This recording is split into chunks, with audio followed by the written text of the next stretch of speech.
Hello, 10th class के सभी students का नमस्कार। आप सभी का मैथ्स और ट्रिक 2M यूट्यूब चैनल पे स्वागत है। और अपनी जो प्रश्नावली 5 चल रही है उसके 5.1, 5.2 और 5.3 अपन क्लियर कर चुके हैं। आज मैं आपको प्रश्नावली 5 की विविध प्रश्नमाला है उसके कुछ इंपोर्टेंट क्वेश्चंस करवाऊंगा, ठीक है। इससे पहले मैं आपको बता दूं कि जो अपनी प्रश्नावली 5.1, 5.2, 5.3 उन सब की जो प्ले लिस्ट है उसके कॉमन एक प्ले लिस्ट का लिंक मैं ऊपर आई बटन में दे दूंगा। आपका जो भी मोबाइल या लैपटॉप पे आप देख रहे हैं, क्लास को ले रहे हैं, उसमें ऊपर कॉर्नर पे एक व्हाइट कलर की सफेद कलर की पट्टी आएगी जो 5.1, 5.2, 5.3 की प्लेलिस्ट का लिंक होगा। उस पर क्लिक कीजिए, आपको 5.1, 2, 3 का सभी वीडियोज आपको मिल जाएंगे, ठीक है। तो ज्यादा टाइम वेस्ट न करते हुए अपन स्टार्ट करते हैं अपने नेक्स्ट प्रश्नावली। तो देखो, नेक्स्ट प्रश्नावली के रूप में अपन पढ़ेंगे प्रश्नावली 5 की विविध प्रश्नमाला, ठीक है। आगे बात समझ में। इसके अंदर अपन देखो 1 से लेकर 7 तक के जो क्वेश्चन है बहुत ही छोटे और सिंपल क्वेश्चन है जिसमें ए बे से के रूप में दिया गया है। आगे बात समझ में। तो मैं आपको क्वेश्चन नंबर 8 से करवाऊंगा, लेकिन यदि 1 से लेकर 7 तक आपको कोई प्रॉब्लम है तो आप कमेंट बॉक्स में जाइए और क्वेश्चन नंबर और प्रश्नावली नंबर आप लिखिए, ठीक है। फिर मैं आपको उसका सॉल्यूशन आप तक पहुंचाऊंगा, ठीक है। आगे बात समझ में। तो देखते हैं अपन क्वेश्चन नंबर 8। अपना क्वेश्चन नंबर 8 विविध प्रश्नावली का जो आज की क्लास का फर्स्ट क्वेश्चन है। और वो अपनी बुक का क्वेश्चन नंबर 8 है। इस प्रकार से दिया गया कि एक समांतर श्रेणी 3, 5, 7, 9 डॉट डॉट और अंतिम पद दिया हुआ 201। इस समांतर श्रेणी का अंत से 5वां पद ज्ञात करना है। कहां से? अंत से। आगे बात समझ में। तो यहां से अपना आंसर स्टार्ट होगा, ठीक है। तो जब मैंने आपको बताया था, इससे पहले भी अपने इस तरह के क्वेश्चन पढ़े हैं, जब क्वेश्चन में अंत से दिया गया हो यानी अंतिम पद से अपने को ज्ञात करना हो तो दी गई समांतर श्रेणी को पलट कर लिखेंगे। आगे बात समझ में, ठीक है। तो समांतर श्रेणी कौन सी दी गई है, पहले तो इसको लिख देते हैं अपन 3, 5, 7, 9 और ये डॉट यहाँ पे आ गया 201, ठीक है। अब इसको पलटेंगे, ठीक है। समांतर श्रेणी को पलटने पर उल्टा करके लिख देंगे। तो एक मिनट इसमें यहां पे देख लीजिए कि 3, 2 जुड़ गया, कितना हो गया 5, 5 में 2 जुड़ गया, कितना हो गया 7, 7 में 2 जुड़ गया 9। अगर इधर चलेंगे तो 9 में 2 कम कर देंगे 7, 7 में 2 कम कर देंगे 5, 5 में 2 कम कर देंगे 3। इसी प्रकार से यूं चलना। तो यहाँ पे देखो 201 है, तो यहाँ पे कितना आ जाएगा 201, यहाँ पे आ जाएगा, इसमें 2 2 कम हो रहे हैं तो यहाँ पे कितना आ जाएगा 199। आगे बात समझ में। और 2 कम कर देंगे, कितना हो जाएगा 197, ठीक है। तो देखो समांतर श्रेणी को पलटने पर कितना आएगा, देखो 201 जो अंतिम पद है उसको पहला पद बना लिया, उसके बाद में 199। अब देखो 2 2 कम है तो हो सकता है आगे एक पद और निकालेंगे, कितना हो जाएगा 197। 201, 199, 197 यानी 2 2 कम हो रहा है।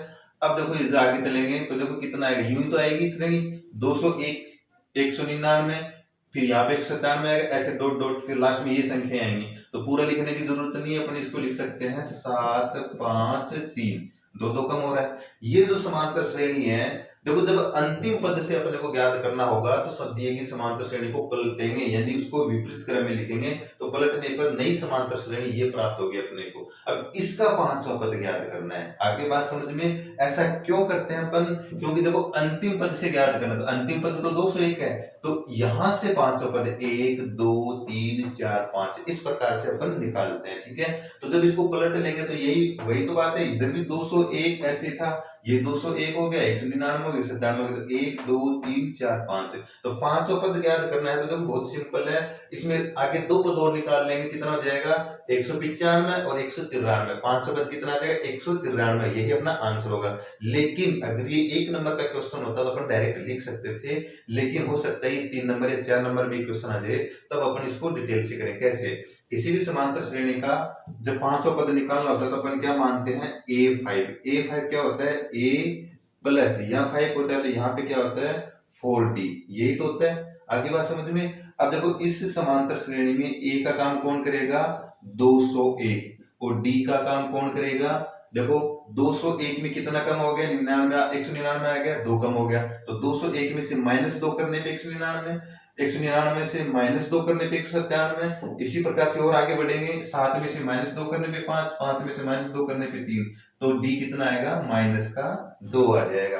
इन दोनों की वैल्यू इसमें रखेंगे तो 500 पद आ जाएगा। ठीक है, तो A5 बराबर आ जाएगा, ए की वैल्यू कितनी है 201 प्लस 4 इंटू डी की वैल्यू कितनी है -2। तो देखो ये कितना हो जाएगा, A5 बराबर 201, 4 दूनी 8 -8।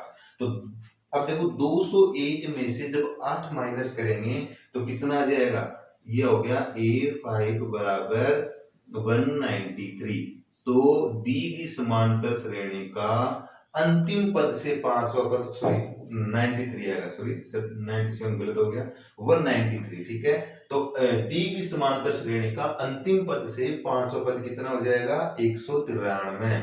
आगे बात समझ में, ये हो जाएगा अंतिम पद से 5वां पद, अंतिम पद से 5वां पद। ठीक है, इस प्रकार से अपन इस क्वेश्चन को हल करेंगे। इस तरह के क्वेश्चन पहले भी अपन 5.3 2 में कर चुके हैं। ठीक है, उम्मीद करता हूं कि आपको समझ में आया होगा। वीडियो को अच्छी तरीके से स्टॉप कर लीजिए और अपनी नोटबुक में इसको नोट कर लीजिए। ठीक है, अब देखते हैं अपन नेक्स्ट क्वेश्चन।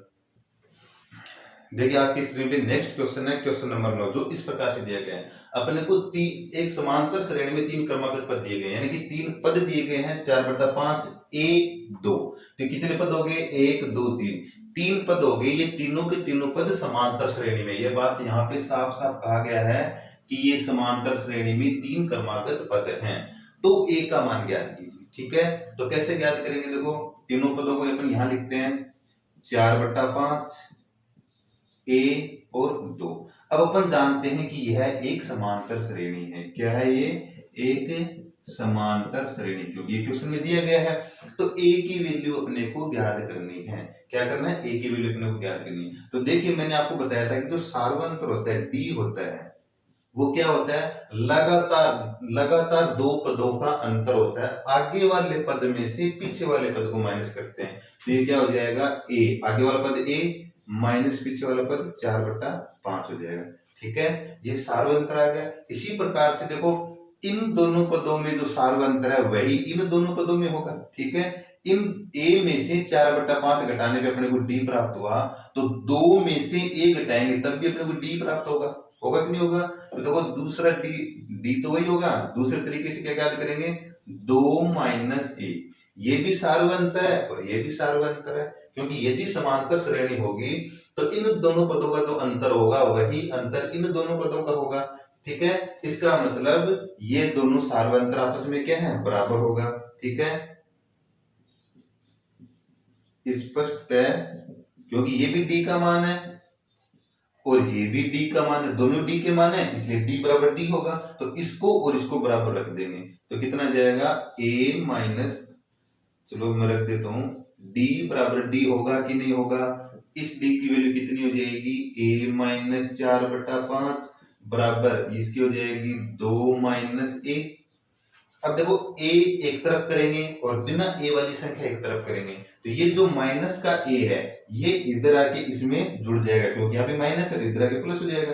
ये माइनस के 4/5 है, ये दूसरी साइड जाएगा, इधर जाके प्लस का हो जाएगा। तो देखो ये क्या है, A, अब ये माइनस का A है, इधर लेके आया तो प्लस का A हो गया, बराबर यहाँ 2 पहले से था, लेकिन ये माइनस के 4/5 इस साइड जाएंगे तो प्लस का 4/5 हो गया। ठीक है, ये प्लस का 4/5 हो गया। आगे बात समझ में। अब 2 + 4/5 को जोड़ेंगे, इधर ये कितना हो जाएगा, क्वेश्चन छोटा सा है लेकिन आपको समझाने की वजह से थोड़ा सा बड़ा होता जा रहा है। A + A कितना हो गया, 2A हो गया। ठीक, कितना हो गया, 2A। अब इन दोनों को एलसीएम लेकर जोड़ेंगे, यानी 2 के बट्टे में 1 लगाकर अपन जोड़ेंगे तो ये कितना आ जाएगा, 5 दूनी 10 और 4 14/5 आ जाएगा। आगे बात समझ में। A की वैल्यू अपने को ज्ञात करनी है, क्योंकि A की वैल्यू तो ज्ञात करनी है अपने को। ठीक है, तो A की वैल्यू ज्ञात करेंगे तो क्या करेंगे, ये हो जाएगा 14/5, लेकिन ये जो 2 था यहाँ इसके साथ गुणा हो रखा है तो इधर आके बट्टे में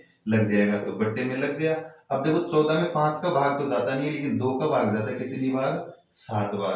तो A बराबर कितना आ जाएगा, 7, ऊपर कितना रह गया 7, बट्टे में कितना रह गया 5, तो इसमें a की वैल्यू कितनी आ जाएगी 7/5, यानी कि इन तीनों पदों में बीच वाला पद कितना होगा 7/5 होगा। इस प्रकार से अपन इस क्वेश्चन को हल करेंगे। ठीक है, यदि आपको समझ आ रहा है तो प्लीज जो नए स्टूडेंट हैं प्लीज वो चैनल को सब्सक्राइब कीजिए और नए और पुराने सभी अपनी क्लास को लाइक करते रहिए। ठीक है, अब देखते हैं अपन नेक्स्ट क्वेश्चन।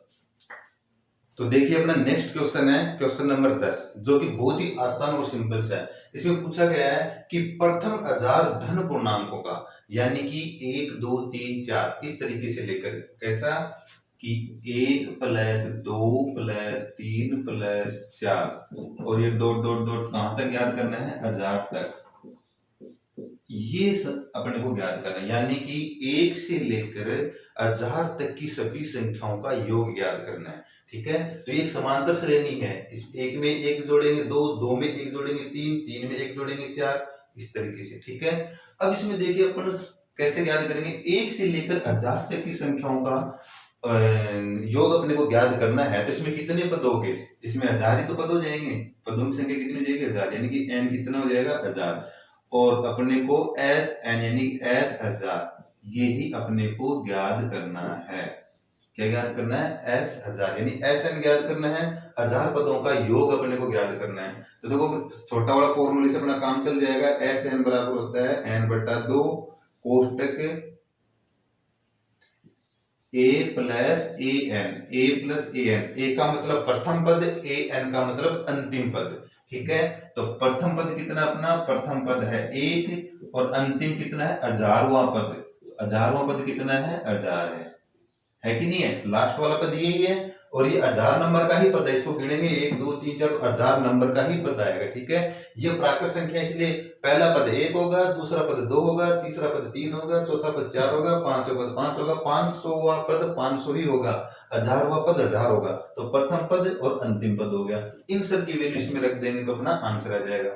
ये हो गया Sn की जगह रख दिया 1000 बराबर n यानी कि 1000 और बट्टे में 2 कोष्टक 1 + an का मतलब ये अंतिम पद है, तो ये भी 1000 हो गया। ठीक है, अब इनको अपन करेंगे तो ये हो गया S1000 बराबर 1000 में 2 का भाग देंगे कितना आ जाएगा 500 गुणा, अब 1000 में 1 जोड़ेंगे तो कितना आ जाएगा 1001। ठीक है, तो ये हो जाएगा S1000 बराबर आ जाएगा, इन सबको गुणा करेंगे तो पहले 2 जीरो तो पहले लग जाएगी, अब 5 को गुणा करेंगे तो हो जाएगा 5 0 0 5, तो 1 से लेकर 1000 तक की संख्याओं का योग कितना आ जाएगा 500 500 हो जाएगा, यानी कि ठीक है, आगे बात समझ में। इस तरीके से अपन इस क्वेश्चन को हल करेंगे। तो अब देखिए अपना नेक्स्ट क्वेश्चन, क्वेश्चन नंबर 11, जो इस प्रकार से दिया गया है कि कोई समांतर श्रेणी दी गई है, यानी क्या संख्याओं का अनुक्रम, अनुक्रम मतलब ये जिस क्रम से आ रही है, कैसे 5 में 2 जोड़ देंगे, सॉरी 5 में 6 जोड़ देंगे 11, 11 में 6 जोड़ देंगे 17, 17 में 6 जोड़ देंगे 23, 23 में 6 जोड़ देंगे 29, तो ये एक तरह से समांतर श्रेणी होगी। अब अपने से पूछा क्या गया है, इसमें लास्ट में जो संख्या दी गई है 299, वो पूछा गया है कि जो 299 है क्या वो इसी समांतर श्रेणी का कोई पद है या नहीं। कैसे, यदि इनमें 6 अपन जोड़ते जाएंगे तो कहीं न कहीं 6 जोड़ने पर इसके अंदर 299 आएगा या नहीं। तो अपने से पूछा गया कि 299 जो है वो इस समांतर श्रेणी का सदस्य है या नहीं, यानी कि इसका पद है या नहीं। तो अपन ये मान के चलते हैं कि हाँ ये इसका पद है, यानी कि अब अपने को ये पता करना है कि ये इसका पद है तो ये कितने नंबर का है, इसका नंबर अपने को ज्ञात करेंगे। ठीक है, तो देखो n वो पद अपने को ज्ञात करना है, an बराबर a + n - 1 और इंटू d। अब अपने पास n का तो पता ही नहीं कितना है, लेकिन अंतिम पद अपन n वो पद अपन ने मान लिया 299। ठीक है, आगे बात समझ में, a कितना है इसका 5, a कितना दिया गया है 5, और d कितना दिया गया है 6। d कैसे दिया गया है, यानी 5 में 6 जोड़ेंगे 11, 11 में 6 जोड़ेंगे 17, 17 में 6 जोड़ेंगे 23, ये तो चल रहा है। तो प्रत्येक में 6 जुड़ रहे हैं, यानी 6 का अंतर है, तो d कितना आ गया 6। अब देखो यही अपन इसके अंदर रख देंगे, तो अंतिम पद दिया आगे अपने पास, ये हो गया 299 बराबर, यदि 299 इस समांतर श्रेणी का कोई पद होगा तो n एक पूर्ण संख्या आएगी। कैसी, जैसे मान लो कि n बराबर 10 आ सकता है, 15 आ सकता है, 25 आ सकता है, 100 आ सकता है, 50 आ सकता है, 60 आ सकता है। लेकिन यदि n बराबर पॉइंटों में कोई संख्या आ गई, यदि n बराबर पॉइंटों में कोई संख्या आ गई तो अपन समझेंगे कि 299 इस समांतर श्रेणी का कोई पद नहीं है। ठीक है, आगे बात समझ में। तो देखो a n बराबर कितना आ गया 299, a बराबर कितना आ जाएगा 5 प्लस n का पता नहीं है तो n माइनस 1 और d बराबर 6। ठीक है, अब देखो 5 का इसको इधर लेकर आएंगे कितना हो गया 299 माइनस 5, ये 5 यहाँ प्लस का था इधर आगे माइनस का हो गया, यहाँ क्या रह गया n माइनस 1 इंटू 6। ठीक है, अब देखो 299 से 6 अपन माइनस 5 माइनस करेंगे कितना आएगा 294। ठीक है, 294 बराबर n माइनस 1 गुणा 6 हो गया। अब 6 का अपन भाग लगाएंगे किसमें 294 में, तो कितना आ जाएगा 294 बटा 6 और बराबर क्या रह जाएगा n माइनस 1, यही तो रह जाएगा। अब भाग लगाएंगे तो देखो कितनी बार जाएगा 6 को भाग देंगे 4 बार तो कितनी बार 24 आ गया, 29 में से 24 गया 5 बच गया, ऊपर से 4 उतारेंगे तो 54, तो 54 में 6 का भाग देंगे तो 9 बार जाएगा, तो ये 49, इधर क्या रह गया n माइनस 1 रह गया। ठीक है, अब n माइनस 1 है तो n की वैल्यू याद करनी है, तो ये जो माइनस का 1 है इसको इधर लेकर आएंगे तो कितना हो जाएगा प्लस का, और 49 में 1 जुड़ जाएगा तो कितना हो जाएगा, इधर लिख देता हूँ आगे हो सकता है नीचे दिखाई नहीं दे रहा हो, तो n बराबर हो जाएगा 50।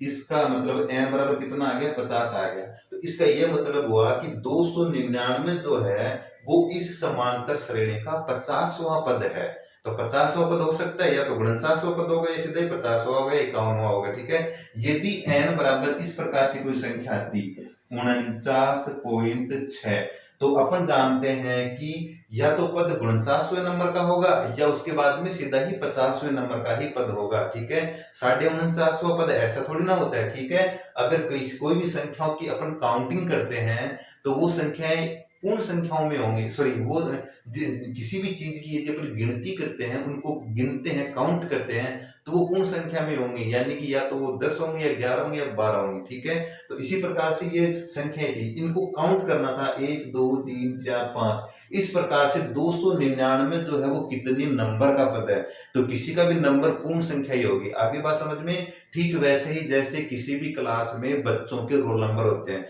Roll number 1, roll number 2, roll number 3। किसी भी बच्चे का रोल नंबर आपने ऐसा नहीं सुना होगा कि इस बच्चे का रोल नंबर 5.5 है या किसी का 6.5 है, किसी का 9.10 है। ठीक है, तो वही बात है, n जो होता है वो समांतर श्रेणी में दिए गए पदों का एक तरह से रोल नंबर ही होता है। ठीक है, अब यहाँ पे मैं पूछूंगी इस समांतर श्रेणी में 11 का रोल नंबर कितना है 2, क्योंकि 11 कितने नंबर पे है 2 नंबर पे, 23 कितने नंबर पे है 4 नंबर पे। इसी प्रकार से 299 जो है वो इस समांतर श्रेणी में कितने नंबर पे है 50वें नंबर पे है। ठीक है, 50.5वें 49वें नंबर तो हो नहीं सकता। अगर इसमें n का मान पॉइंटों में आता तब अपन ये कहते हैं कि 299 इस समांतर श्रेणी का पद नहीं है। ठीक है, तो ये बात आप याद रखना कि जब n का मान पॉइंट में आ जाए किसी भी संख्या के लिए, जिस संख्या के लिए n का मान दशमलव में आ जाए तो आपको ये समझना है कि वो संख्या उस समांतर श्रेणी का पद नहीं है। n का मान एक पूर्ण संख्या आएगी, ना कि दशमलव में कोई संख्या प्राप्त होगी। तो ये इसका आंसर हो गया। ठीक है, उम्मीद करता हूं कि आपको समझ में आया होगा। तो मैं फिर से आपसे रिक्वेस्ट कर रहा हूं कि जो नए स्टूडेंट है वो चैनल को सब्सक्राइब कीजिए और अपनी क्लास को लाइक करते रहिए। ठीक है, वीडियो को स्टॉप कीजिए और अपने नोटबुक में अच्छे से समझते हुए लिख लीजिए। ठीक है, अब देखते हैं नेक्स्ट क्वेश्चन। तो देखिए अपना नेक्स्ट क्वेश्चन है क्वेश्चन नंबर 12, जो कि इस प्रकार से है कि एक समांतर श्रेणी है 20, उसके बाद में 19.25, उसके बाद में 18.5, उसके बाद में 18.25, ये एक समांतर श्रेणी है। अब पूछा गया है कि कितने नंबर का पद, कौन सा पद इसमें प्रथम ऋणात्मक पद होगा। ऋणात्मक पद तो इसमें आएगा ही आएगा, क्योंकि देखो संख्या कम होती जा रही है। यहाँ पे 20 था, 20 से कम होकर 19.25 हो गया, 19.25 से कम होकर 18.5 हो गया, 18.5 से कम होकर के 18.5 हो गया, तो कम होता जा रहा है। तो जाहिर सी बात है, जैसे यहाँ पे ये 18.5 है, उसके बाद में ये कम होएगा तो 17 आ जाएगा। तो इस तरीके से कम होता हुआ कहीं न कहीं बीच में जीरो भी तो है। ठीक है, कहीं न कहीं बीच में जीरो है, और जीरो के बाद में जब संख्या आएगी वो कैसी संख्या आएगी, ऋणात्मक संख्या आएगी। आगे बात समझ में कैसे आएगी, ऋणात्मक संख्या। तो तो अपन इसमें क्या करेंगे, इस समांतर श्रेणी के अंदर जैसे ये 20 है, 19.25 है, 18.5 है, ये समांतर श्रेणी अपनी है। इस समांतर श्रेणी के अंदर, इस समांतर श्रेणी के अंदर जैसे जैसे अपन आगे जाएंगे तो आगे ऋणात्मक संख्या तो आएंगी ही आएंगी। तो सबसे पहले ऋणात्मक संख्या जो आएगी उस संख्या को नहीं पता करना, ऋणात्मक जो पद आएगा उसके बारे में पता नहीं करना, वो ऋणात्मक पद कितने नंबर का होगा, कौन सा पद होगा, वो 25वें नंबर का होगा या 20वें नंबर का होगा, यानी एन ज्ञात करना है। तो अपन क्या करेंगे, उस पद का तो अपने को पता नहीं कितना है, लेकिन जैसे जैसे यूं जाएंगे तो ऋणात्मक पद आने से पहले बीच में जीरो तो आएगा ही आएगा, ये बात तो फिक्स है। हो सकता है इस समांतर श्रेणी का पद नहीं होगा, अगर जीरो इस समांतर श्रेणी का पद होगा तो n बराबर एक पूर्ण संख्या आएगी, और यदि समांतर श्रेणी का पद नहीं होगा तो n बराबर दशमलव की संख्या आएगी। यदि ये इसका पद होगा, क्या पद होगा, तो n बराबर संख्याएं कैसी होंगी, जैसे एक तो कैसे हो सकती है, जैसे 20 भी हो सकती है, 50 भी हो सकती है, 60 भी हो सकती है, इस प्रकार से। और यदि ये पद नहीं होगा, जीरो इस समांतर श्रेणी का पद नहीं होगा, तो n बराबर संख्या इस प्रकार से आएंगी, जैसे 15.5 हो सकता है, 19.2 हो सकता है, 23.5, यानी दशमलव में आएंगे। ठीक है, तो अपन क्या करेंगे दोस्तों, इसके अंदर देखो n बराबर चाहे तो ये संख्या प्राप्त हो चाहे ये संख्या प्राप्त हो, अपने को कोई लेना नहीं है। अपने को तो ये देखना है कि ये कितने नंबर पे है। मान लो n बराबर, मान लो कि n बराबर आ गया 31 आ गया, तो n बराबर 31 आ गया, तो इसके आगे वाली पद जो होगा वो ऋणात्मक ही तो होगा। तो ऋणात्मक जो इसके बाद वाला जो ऋणात्मक पद है वो प्रथम ऋणात्मक पद होगा, यानी कि ऐसी पहली संख्या जिसके साथ में माइनस लगेगा। आगे बात समझ में, तो n बराबर यदि 31 आ जाएगा तो प्रथम जो ऋणात्मक पद हो जाएगा वो कितने नंबर का हो जाएगा, वो 32वें नंबर का हो जाएगा। ये एग्जांपल के तौर पे समझा रहा हूं मैं। यदि n बराबर 31 आ जाएगा तो प्रथम ऋणात्मक कितना हो जाएगा, 32। और यदि n बराबर पूर्ण संख्या न आए, इनमें से कोई पॉइंट वाली संख्या आ जाए, जैसे मान लो 15.5 आ गया, n बराबर 15.5 आ गया, तो जाहिर सी बात है इसके पहले वाला पद था वो तो 15 नंबर का था। कितने नंबर का था, 15 नंबर का था, और ये 15.5 पे आ गया, तो आगे वाला कितने का हो जाएगा, 16 नंबर का। आगे बात समझ में, यदि n जीरो का पद अपन याद करेंगे, जीरो कितने नंबर का पद है, और n बराबर 15.5 आ गया, तो जाहिर सी बात है प्रथम ऋणात्मक जो पद होगा वो n बराबर 16वें नंबर का पद हो जाएगा। आगे बात समझ में, ठीक है। तो इस समांतर श्रेणी में आप सिर्फ इतना पता कीजिए कि जीरो कितने नंबर पे आएगा, ठीक है। उसके बाद में जीरो का जो नंबर होगा उसके आगे वाला पद प्रथम ऋणात्मक पद हो जाएगा, ठीक है। तो इस तरीके से अपन ज्ञात करेंगे। तो देखते हैं,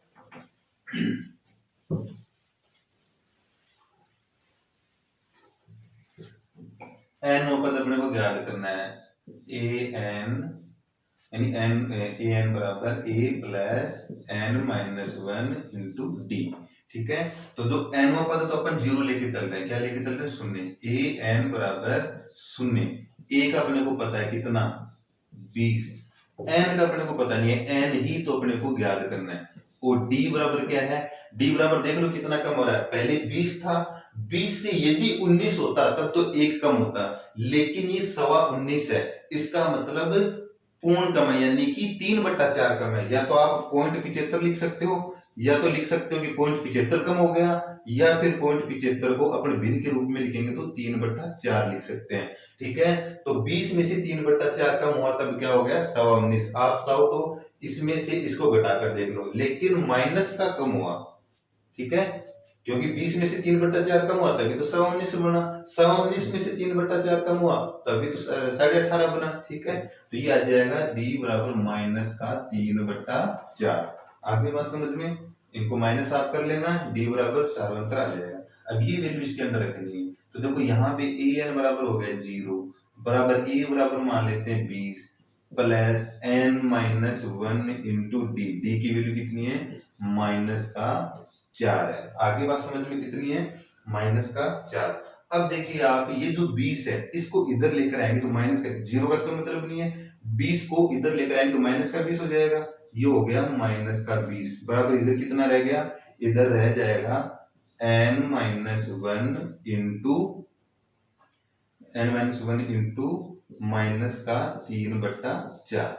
अब देखो माइनस के 3/4 को इधर लाएंगे तो ये भिन्न पलट जाएगी। जब ये भिन्न को बराबर के चिन्ह के दूसरी तरफ अपन पक्षांतर करते हैं तो उसको पलट देते हैं। तो ये कितना हो जाएगा माइनस का 20 और बट्टे में, यानी पलट देंगे, बट्टे में लगाने की जरूरत नहीं, आप कंफ्यूज होगे। ये इधर 3/4 तो इधर आके 4/3 हो जाएगा। आगे बात समझ में, लेकिन माइनस तो साथ में लगेगा ही लगेगा। आगे बात समझ में, तो इधर कितना रह जाएगा, ये सिर्फ n-1 शेष रह जाएगा। अब देखिए इसके अंदर 20 को 4 से गुणा करेंगे कितना हो गया 80 और बट्टे में कितना है 3, तो 20 चौक 80, ये माइनस और ये माइनस, तो माइनस माइनस गुणा होता है तो प्लस होता है, तो इसलिए प्लस का 80 आ गया।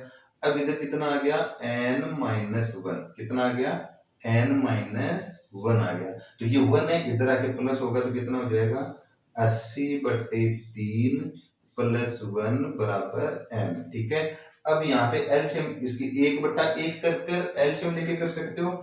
जब किसी भी भिन्न को एक में जोड़ते हैं इस तरीके की संख्या से, तो 3 को इससे गुणा करो और ये जोड़ दो, तो 3 को 1 से गुणा किया 3 और 3 को 80 में जोड़ेंगे तो 83। तो आगे इधर लिख देंगे n बराबर आ जाएगा 83/3। अब देखो 83 में 3 का भाग जा रहा है, कितनी बार जा रहा है, तो ये 3 दूनी 6, 2 बच गया 23 हो गया, 7 ये 21, फिर 2 बच गया 20 हो गया, 2 बच गया, 2 में भाग नहीं जा रहा, पॉइंट 0 उतारेंगे 20 6, तो आगे निकालने की जरूरत नहीं है अपने को। n बराबर अपने पास कितना आ गया, n बराबर आ गया 27.6, n बराबर कितना आ गया 27.6। तो अब देखो इसके अंदर क्या है, अपने 0 इसका पद मानते हुए n बराबर निकाला है। ठीक है, इसका मतलब ये हो गया n बराबर पॉइंटों में है, इसका मतलब शून्य इस समांतर श्रेणी का पद नहीं है, तो इससे तो अपने कोई पता नहीं है। लेकिन ये तो मालूम चल ही गया कि ये जो समांतर श्रेणी है इसमें कहीं न कहीं जो शून्य अपन मान रहे हैं वो कितने नंबर का पद है, वो 27.6 नंबर का पद है। कितने नंबर का, 27.6। जबकि अपने को तो चाहिए कि प्रथम ऋणात्मक पद कितने नंबर का होगा, तो इसके बाद वाला 27, यानी कि इससे पहले वाला तो 27 नंबर का है और इसके बाद में सीधा कौन सा होगा 28 नंबर का। ठीक है, तो शून्य तो इन दोनों के बीच में है, तो इससे पहले वाला, शून्य से पहले वाला तो धनात्मक है और इसके जस्ट आगे वाला ये 28 नंबर का कौन सा हो जाएगा, ऋणात्मक पद हो जाएगा। कितने नंबर का, ऋणात्मक। इसलिए क्या क्या हो जाएगा, n के नेक्स्ट 0 के बाद वाला जो पद होगा वही तो ऋणात्मक होगा। तो 0 तो 27.6 नंबर पे है, तो 27.6 के बाद में पूर्ण संख्या कौन सी होगी, 28 ही तो होगी। इसलिए अपन लिखेंगे n बराबर 27.6, अतः शून्य के तुरंत बाद वाला पद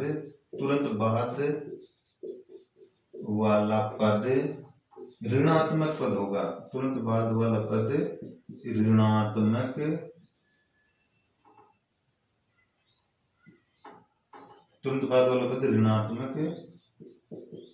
होगा। इसलिए